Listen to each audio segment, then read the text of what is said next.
All right, guys, welcome back to an emergency episode of MMA Al Dente.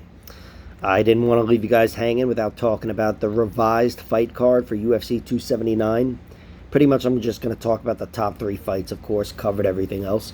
But we get the same six fighters in three different fights, and if you look at the odds, this is a much better card. The two of the three fights are now at even odds almost, minus 150 and plus 120 for D-Rod and Jingliang, and minus 135 Tony Ferguson versus Nate Diaz at plus 105. Chimaev was always going to be a significant favorite, but he's fighting Kevin Holland, who, especially after the shit yesterday, but even before that, I was thinking, I swear, he's the guy I'd love to see fight Chimaev. And now we get it on a day's notice, which is awesome. Sucks because we don't get the promotion and all that. Although, who knows what kind of promotion there'd be with this thing now. Because Chimaev, I don't think you could risk having him in a fucking stare off at this point, a stare down. But he actually just did a stare down like an hour ago. But whatever, let's move on. He dropped the ball here. He's not reliable, is my point. This guy, all week going around talking shit, looking to fight people, and then he misses weight by 7 pounds. And if you're the UFC, you don't trust him. If you're the fans, you don't trust him. He's not trustworthy. I don't trust him. That sounded a little whiny there. Like, I don't trust him. But I don't trust him. If he is headlining UFC 292 versus whoever the fuck, I'm going to be thinking the whole way, hopefully they have someone else near his weight in the co-main event, because there's a chance he's going to miss weight. Of course, that'll be mitigated by him being forced to fight at 185 now. He can kiss that fight with Leon or Kamaru goodbye.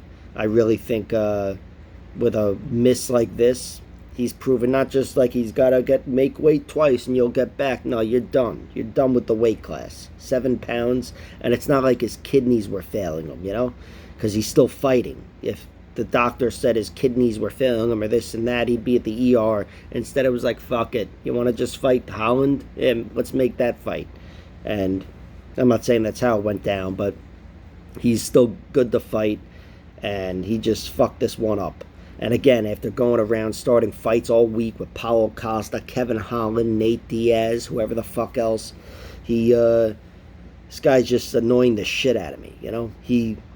He's got this thing, and whatever you see with other fights too, Holland and Nate Diaz, but they carry themselves differently. They're not going around fist fighting everybody. Chimaev's just doing this gangster shit. I'm the real gangster. Do you have any idea how fucking stupid you look?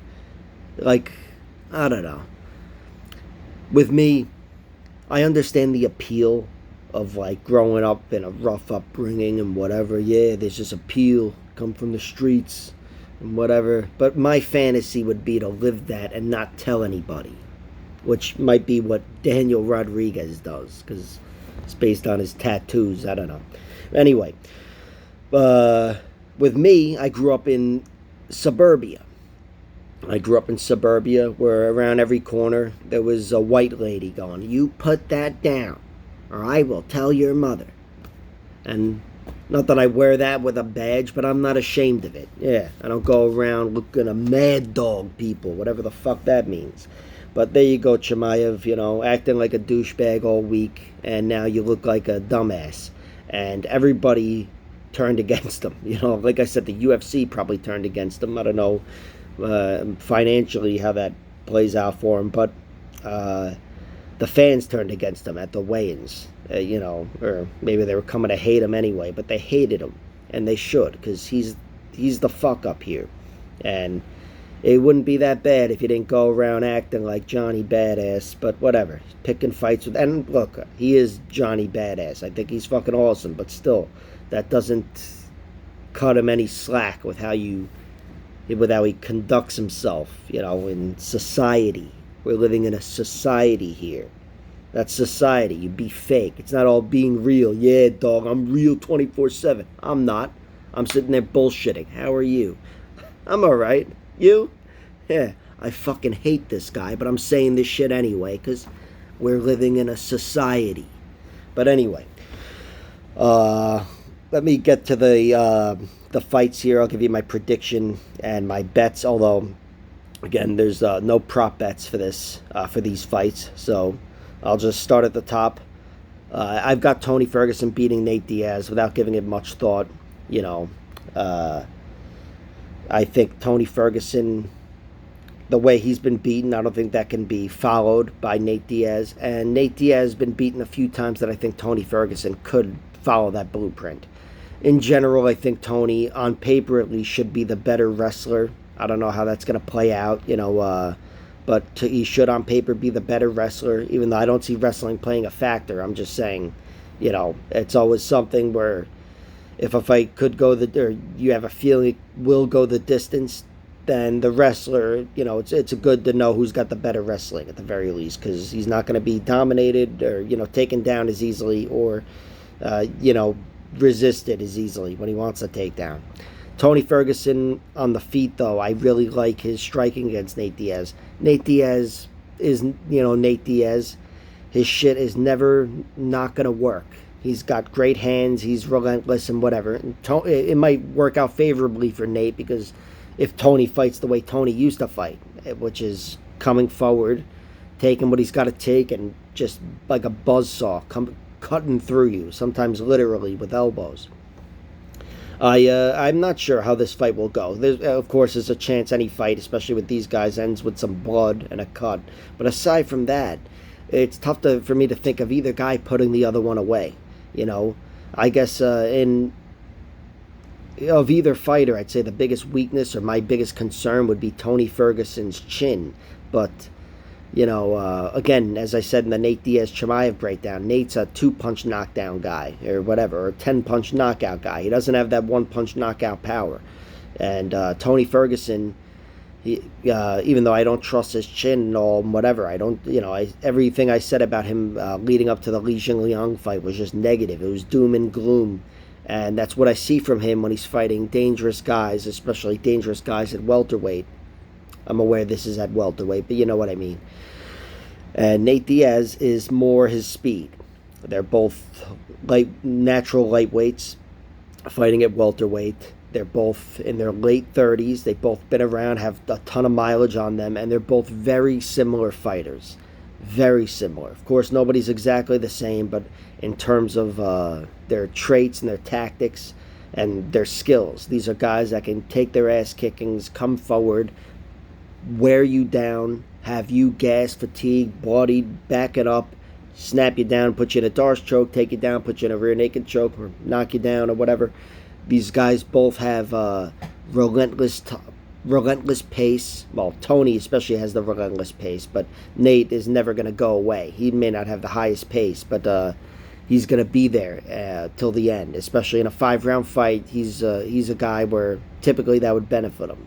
Against Tony Ferguson, just assuming Tony's chin is still with him and everything, Tony Ferguson is a guy who we've seen thrive in 5-round fights. Thrive, more than Nate Diaz, more so than Nate Diaz even, with his, win over Rafael dos Anjos alone. So, Tony Ferguson is my pick for this fight. If I had to go with if I had to go with a method of victory, I would say decision. And TKO is always likely for either guy, really. Submission, it would be fascinating seeing either one of these guys submit each other. I was talking about the possibility of Chimaev submitting Nate Diaz, and I did think that was a distinct possibility. But the only reason I gave that so much time is because it's fascinating to me seeing either of these guys tap out. So, really close fight on paper. I could see Nate peppering Tony, especially if Tony has lost a step. I could see Nate peppering Tony to the point where he is, beaten to the point of fatigue or whatever, and he's the first one to crack. But generally speaking, I think Tony Ferguson is tough enough to take what Nate Diaz has, and if something doesn't go drastically wrong for him, he'll be all right fighting 5 rounds. And I'm aware he wasn't fighting 5 rounds, or he wasn't training for 5 rounds coming into this fight, which that is a factor. But Tony Ferguson's a guy with historically great cardio, and Nate Diaz is not a guy who's going to tax you to the point of fatigue. He just isn't. He's, Nate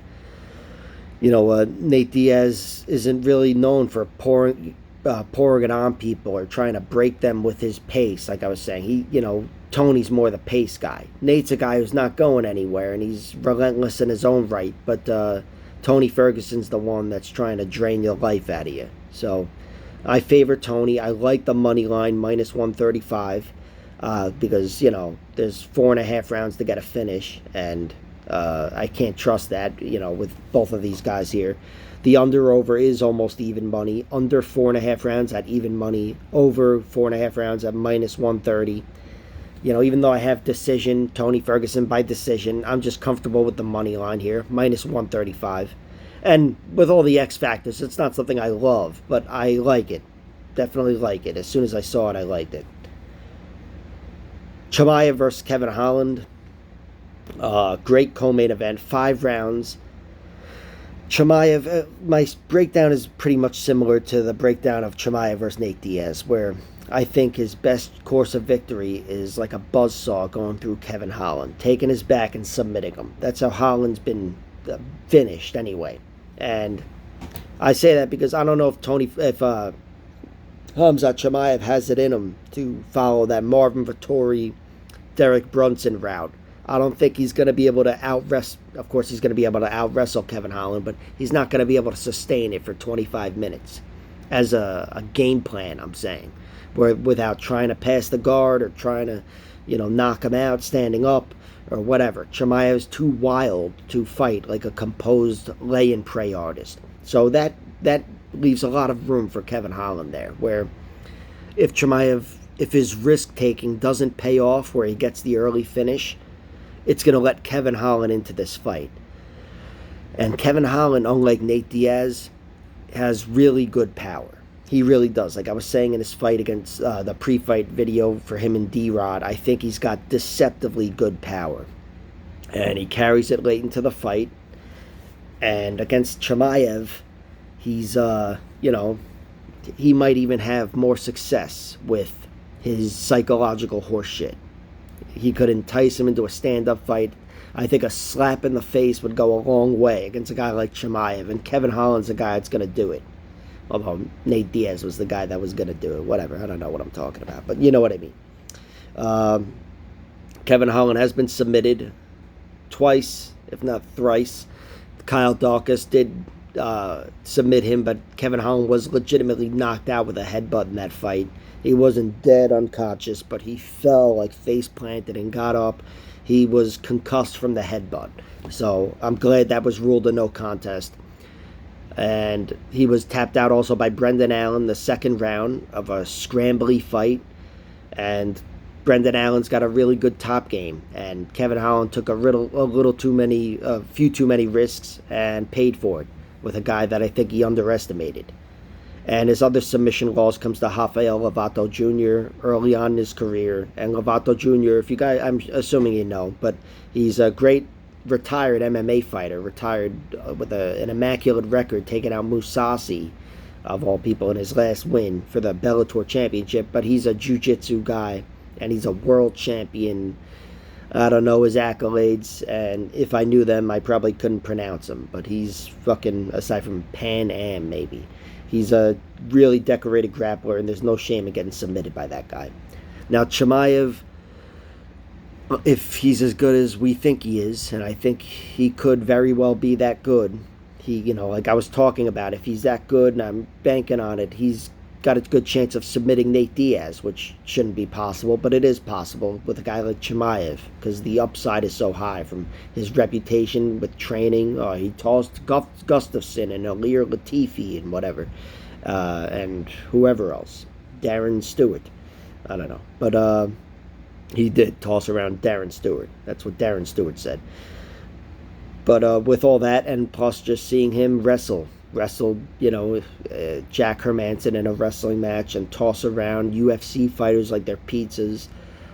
Kevin Holland, he's a skinny guy like Nate Diaz. I already got into the skinny things if you've seen the video, and there's something to that where a skinnier guy is easier to climb on and control. I'm not gay, I don't know, but you know what I mean, where you're able to pin down his hips and whatever. Not really helping the gay thing, but Chimaev, does have that distinct advantage, and I do think maybe not. His takedowns will always be available, but maybe not to the extent that they were with Nate Diaz. Like I said with Nate Diaz, especially considering Kevin Holland's power, but I said with Nate Diaz, if Nate Diaz hurts Chimaev, kicks him in the balls, some fucking shit falls and blood goes in his eyes and everything's going wrong, he's still one second, one instinct away from ripping Nate to the mat. On any attempt, he's going to get him there. That's what I thought in that fight. Against Kevin Holland, most attempts will get him there, but not every attempt. And if Kevin Holland hurts him, it's going to, hits him with one good punch. It's going to do something to him. It's going to compromise him more than a punch from Nate Diaz would, or even a punch from Gilbert Burns. Gilbert Burns does have that distinct advantage of being a shorter guy, more compact and powerful, and really, fast twitch, athletic, and he can do more damage inside the pocket, which, everything's the pocket when you got a guy swarming you like Chimaev. So Burns had those distinct physical advantages, I want to say, even though they're disadvantages in a lot of other ways. But Kevin Holland, even though he's got those long limbs and he may not be able to throw bombs inside the pocket when he's being swarmed, he's a creative striker.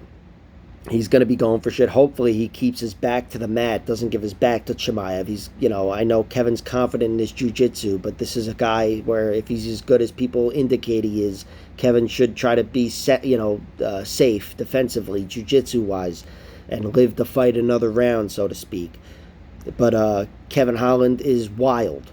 He's got that Nego Price shit. That's what the point I was getting to is he'll throw elbows and whatever. The Jacare knockout was picture perfect. Who's getting a knockout from that position? Kevin Holland made it happen, and those were powerful strikes too. It wasn't just because Jacare was 48 or whatever.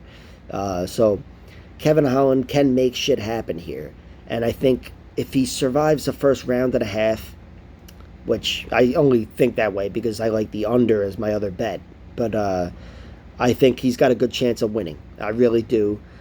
Of all of his ways of winning, I'd take knockout, and I would take it late in the fight, probably rounds even 2, 3, 4, and 5, just anything but round 1, really, because I think, I've seen Chimaev fight, and he is so fucking quick. He's going to come in, throw a fucking foot in Holland's face, and he'll be in on a takedown if he decides to go that route. But Kevin Holland, he's very good. He's got carries that power late, and he's very good at range. And with his hands and Chimaev's inexperience, and also Kevin Holland's skill everywhere, because it's not like he's not good enough, if he gets any sort of a tight submission or whatever. I'm imagining some guillotine against the cage or whatever. Not that he's good enough to get it on a guy like Chimaev, but he's absolutely good enough to threaten Chimaev and make him work and whatever, and question his decisions. I do think Kevin Holland has a better chance than people give him credit for. So, money line wise, I like plus 400 as a hedge for my Chimaev bet. I love plus 400, but the reason I'm hesitant to bet on it is because I want to see the prop lines. If his finish is plus 600 or, his knockout is even plus 600 or whatever, that's where I would go. And again, it's mainly a hedge because the pick is Chimaev, first round submission if I had a gun to my head. But that's if Chimaev fights like Chimaev. Kevin Holland's got, all those little tactics, half of them psychological, to take him out of that fight. But if Chimaev does fight like I expect him to, I'm thinking he would be good enough to get Holland out of there relatively early. There's no way he's losing round 1, I'd say.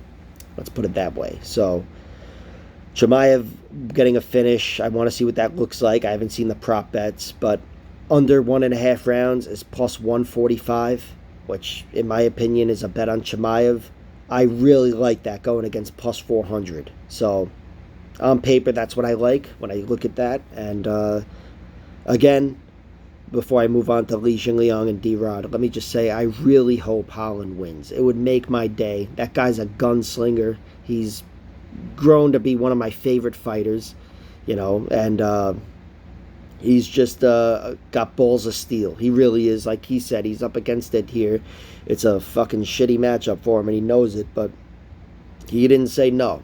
He didn't say no, and On one day's notice, he's fighting the most dangerous prospect in the world, if he's still a prospect. I guess he can't be a prospect if you're one fight away from a title shot. Although, again, he's not, because he blew that by missing weight. He's like 3 fights away from a title shot against Alex Pereira. No, but, all right. Li Jingliang versus D-Rod. D-Rod is minus 150. Li Jingliang is plus 120. I'm really not sure how this fight is going to go. You know, I haven't had time to really digest the matchup here. But D-Rod is in a much more favorable position here, I think, than he was against Kevin Holland. Now D-Rod's the bigger guy. He's no longer giving up height and reach.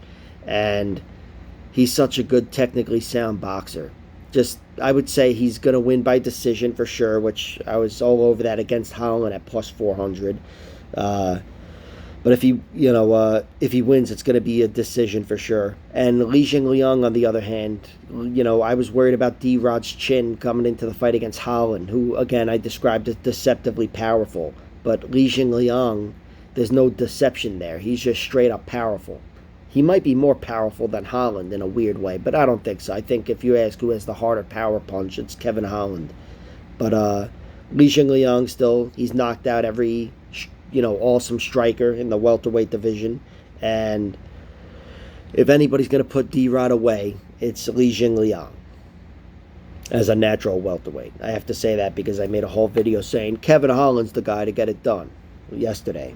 So, Li Jingliang via knockout, I don't know the prop bet, but his money line is plus 120. That's the only thing I really like there, but, no, that's not what I like there. That's the only thing I don't like there. I think you can get, if he's plus 120, you can get plus 250 or something with a finish, maybe even higher, plus 300 or something with a knockout. That's what I would like. And the D-Rod, even though I could see him winning absolutely winning a decision, I don't like his money line either. It's just too close. I don't really trust either fighter. I trust their methods. And D-Rod via decision's the only thing I'll be betting on there.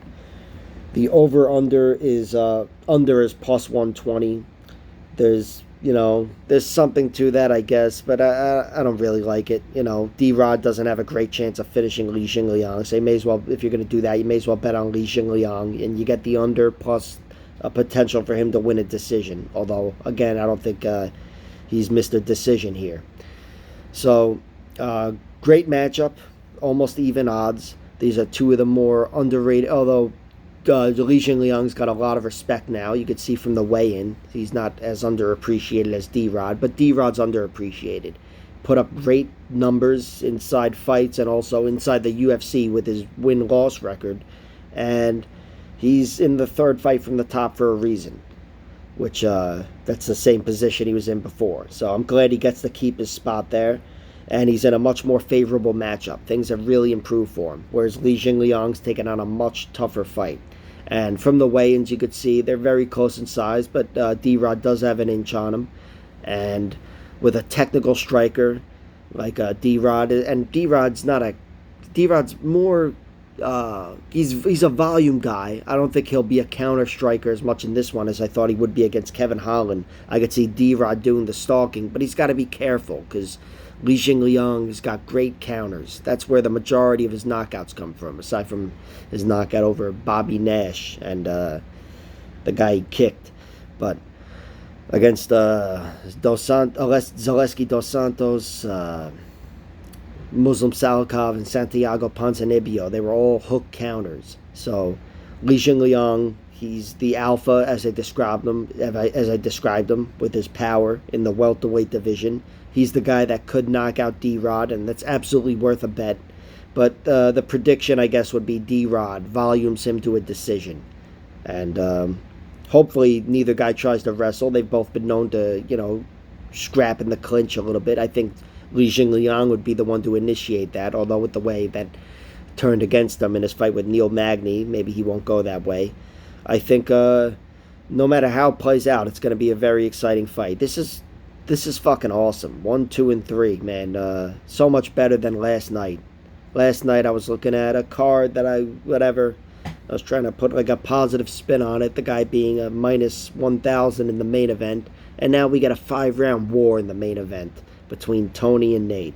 You know, sure, there's no title on the line, whatever, but I'm fucking pumped for this one. I really am. Yeah, so thank you for tuning in, guys. Hope it wasn't too chaotic, my gibberish. I was aware when I was saying some of this shit, like, you're fucking stupid, you know, whatever. But not a lot of notes for this video.